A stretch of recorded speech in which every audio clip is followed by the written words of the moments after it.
Hello, students. Welcome back. Hope all of you are fine. Today, we will start another story from your English literature book, that is King of Kings, written by Anuran Chatterjee, who is an Indian scholar and a great writer. The story is a historical fiction. Students, do you know about historical fiction? It's a literary genre in which the plot takes place in a setting located in the past, and many details included in the story that are based on the real historical events.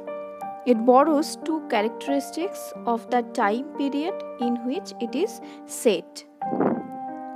This is the story of a great king of Gupta dynasty named Samudragupta, who was known as the King of Kings because he politically unified India and brought it under his power. Before I start the summary of the story, let's learn about the background and something about Gupta dynasty. The Gupta dynasty ruled over a major part of Indian subcontinent from 320 AD to 550 AD. AD stands for Anno Domini. It's a Latin word, and AD is used to refer to the year after the birth of Jesus. And AD is also shortening for the Christian era, means CE. Maharaja Srigupta was the founder of Gupta dynasty. The reign of Gupta dynasty was a period of overall prosperity. This period also witnessed developments in the fields of science, technology, art, and literature. Due to this, the Gupta period is also known as the Golden Age in the history of India. Chandragupta I, Samudragupta, and Chandragupta II were the greatest emperor of the Gupta dynasty. Samudragupta was the youngest son of Gupta Emperor Chandragupta I and the Licchavi princess Kumara Devi.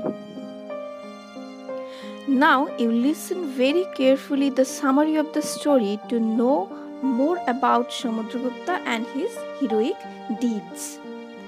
The story begins long ago in ancient India. During this time, India was made up of many different kingdoms and princely provinces, and all these kingdoms were fighting against each other for power. There was no unity in the region, no progress was there, no strength to fight against outside invaders.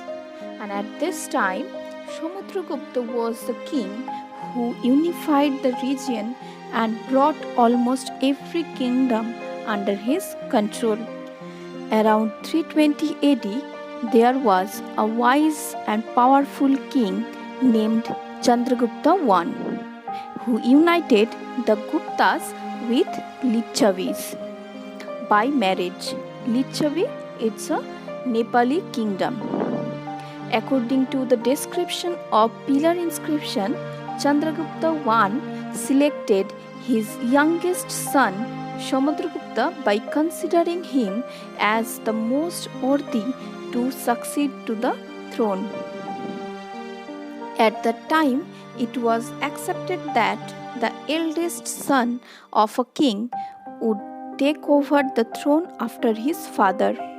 But Chandragupta I changed his ritual because he observed all of his sons and decided that without a doubt Samudragupta, his youngest son, was an ideal choice to become a ruler. And this decision of the king was publicly announced in an open assembly of the assembly. King's counselors who accepted this selection with joyous satisfaction. But those who were of equal birth and were rivals to the throne became pale-faced with disappointment.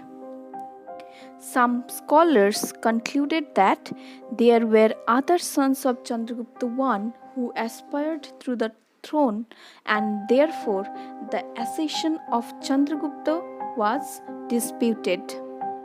Perhaps the new king had to fight with a rival brother named Kacha, who was defeated by his youngest brother Samudragupta.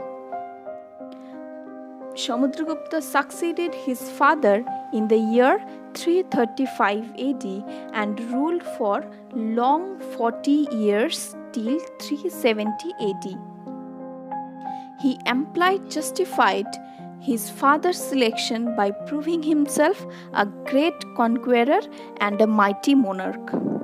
His title of Parakramanka indicates his power.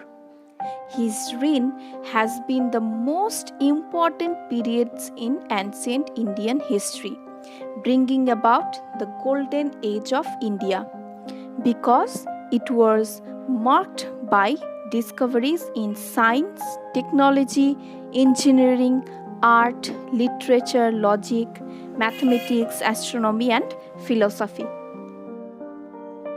Samudragupta is also known for his military conquests and victories. He had to wage many wars in order to establish a vast empire. The Allahabad pillar inscription is a reliable source to know about Samudragupta's conquest and great qualities. The conquest of Samudragupta may be divided into 4 groups: North Indian campaign, conquest of forested kingdoms; South Indian campaign, conquest of border states. Samudragupta adopted strategic plans in his invasions of north and south. He decided to subdue the neighboring kingdoms first before taking up distant expeditions. Though Samudragupta was a great warrior, he was not a bloodthirsty warlord. He showed great mercy to the defeated kings, giving them back their power to govern their states.